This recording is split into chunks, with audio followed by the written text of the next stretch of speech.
Hi, this is Regeline Sabat, also known as Gigi. You're listening to Walk With Me podcast.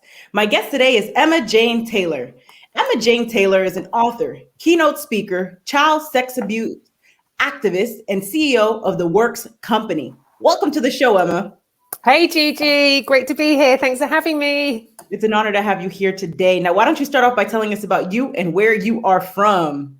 Yeah, hi there. So, hi everyone. Yeah, I'm Emma Jane, EJ, also commonly known as, and I am based in the United Kingdom. And today it is kind of cold, a bit grey, normal London weather, I would say. I love it. Now, tell us more. What inspired you to become a speaker? So, I guess as I've gone on in my business, and I've found the value of speaking and being authentic. So, before I became a keynote speaker, I was speaking regularly within my businesses. So whether that be with a performing arts school, with a fitness company, the overseas retreats, the networking company, I was speaking and speaking and speaking and really enjoying it. When I discovered my own voice with my own personal story, and then I became authentic, I also then realized the value of speaking up and saying speaking your truth, and that could help other people. So when I first decided to tiptoe into the waters of keynote speaking about my own personal story, I really wasn't sure what was going to happen. I just knew that it was something I needed to do. So I took the plunge, went out there. The second event was in front of about 400 people. I had a bit of sick in my throat at that point, I have to be honest. But after that, people were contacting me saying, thank you very much. It was so nice to hear someone be very authentic and very real about this real situation on child sex abuse. And so it kind of gave me a new energy. It didn't car crash my career. It grew my career, because once you can step into your truth, your authenticity, then you find when you speak, it comes from a really powerful place. And when you're speaking from a very powerful place, people engage with you, and the conversations become much more worthwhile and purposeful. I love it. Now, tell us more about your book, Don't Hold Back. Yeah, so Don't Hold Back was written in 2017, published in 2018. This is something that I decided I needed to do. I needed to get out my story. I was speaking a lot, and I thought, right, do you know what? I need to put the pen to paper, get my story out there. But more than that, share my tips, my motivation for being who I am today. So, this is the girl who was told she was going to go nowhere. She was a failure and wasn't going to amount to anything. Most people thought I'd be dead or in prison by the time I was 20. But I fortunately, neither.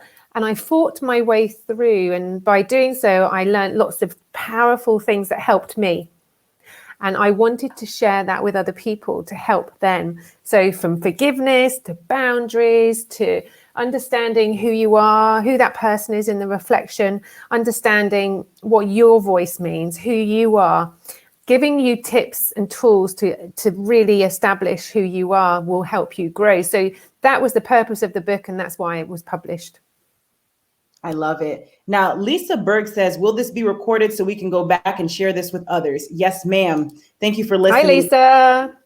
Yes. Now, Emma, tell us more about your company, The Works Company. Okay, so this started in I started out as an entrepreneur 25 years ago. I am 49 this year. So I was 24 when I went out in business on my own. And then when I was 28, I started my first company, and that was called Stageworks. And that's a performing arts school for children aged 4 to 16.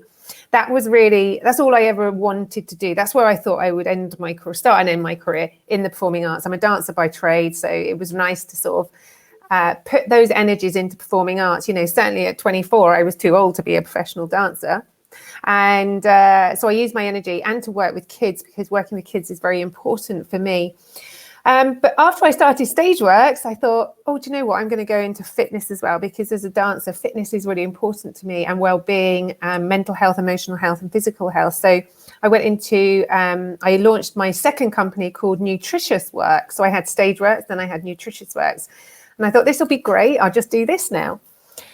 And then a few years later, I came across Ocean Works retreats. So this was an overseas retreat for anyone to, find out how they needed to be the best them, whether that be emotionally, mentally, or physically. So they came with me to Spain and we did a week's kind of boot camp. And then Ocean Works was born, and then we did similar things back in the UK. And I thought, that's great. I've got Stage Works, Nutritious Works, Ocean Works. That's fine. That's all I need. And then a few years later, I thought, you know what? I really want to do some networking. So I created She Networks. So, and then She Networks was born. And obviously with COVID and it's all been a bit tricky doing any of those things. But Nutritious Works and Stage Works is very active, very online, now back out in face-to-face activity. And so I put it all under umbrella, which is the Works company. So this year, Stageworks is celebrating 20 years. I'm celebrating 25 years, and everything under it now is under the Works company. And that also is my speaking and everything else. I love it. Now, you are also a child sex abuse survivor. Tell us a little bit more about how you overcame that challenge.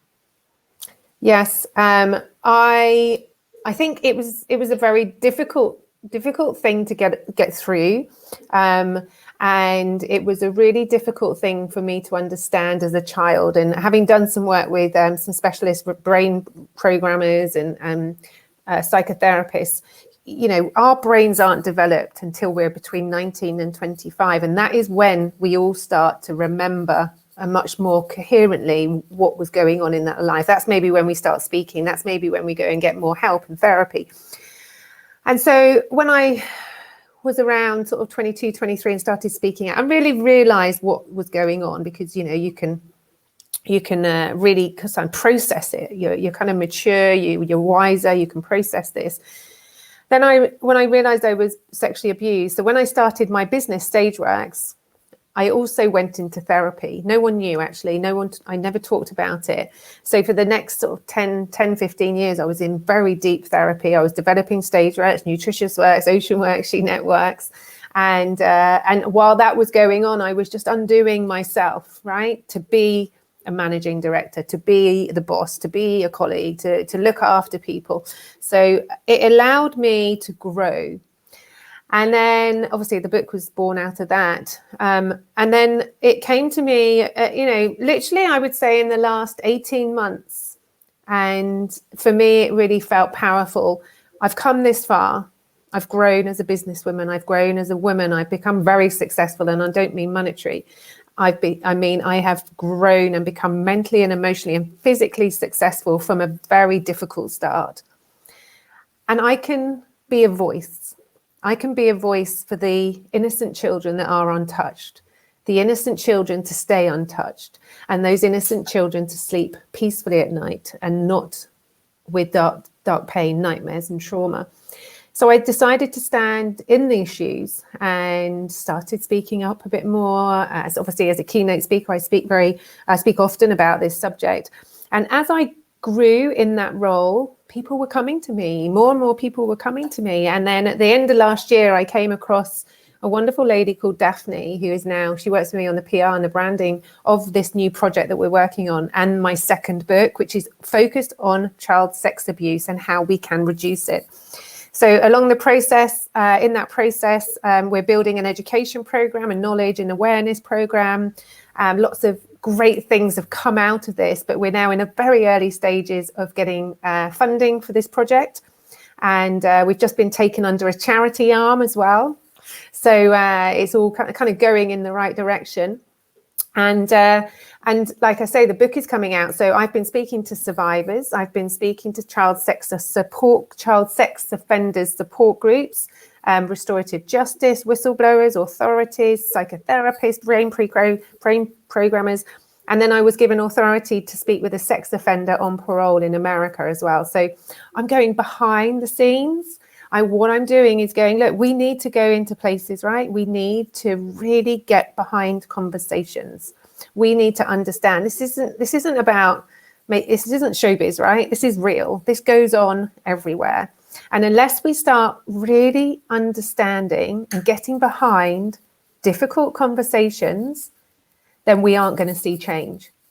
And it's going to be very challenging, my book, for lots of people. But challenging is good, right, Gigi? Because that means people talk about it. And if you're talking about it, that means it's becoming an awareness. And if it's becoming awareness, we're going to see change. So I'm not scared to be here in these shoes. I'm not scared to use my voice. If people don't like it, well, I'm sorry, I can't help you. But I am doing this from a good place because I want those children to sleep peacefully and have a happy young life, not one that's dogged with pain and darkness. Very powerful. You've been through quite the journey, and here you are, the voice for so many. Emma, you're doing absolutely amazing work in our community. Thank you for all that you do. Now, I do have a question for you here. What is your best advice to the audience for walking with purpose and living a life of happiness? What is the walking with purpose and living with happiness? So for me, it is finding your power, your presentations, your purpose comes from, for me, it comes from my heart. Now, once it's coming from my heart, my head will know what to do. If it's coming from my head, my heart's just like, oh, I'm not sure about that. But it has to come from a good place. So when you have your intentions, whatever they are, professional or personal, if it's coming from here, then that will grow and you will find your happiness from that. You know, we can all find our happiness from doing the right things. I'm doing things that make me happy. They're not particularly nice things, some of them, right? But they are making me happy because they're doing some good. And if it's doing good, it's making this feel good, which then it all works together. So it's understanding your purpose. So finding your purpose actually itself is a very powerful thing. You have to find your purpose. I would say, even though I've worked 25 years to get to my purpose, it was always there. It just took some time to understand it.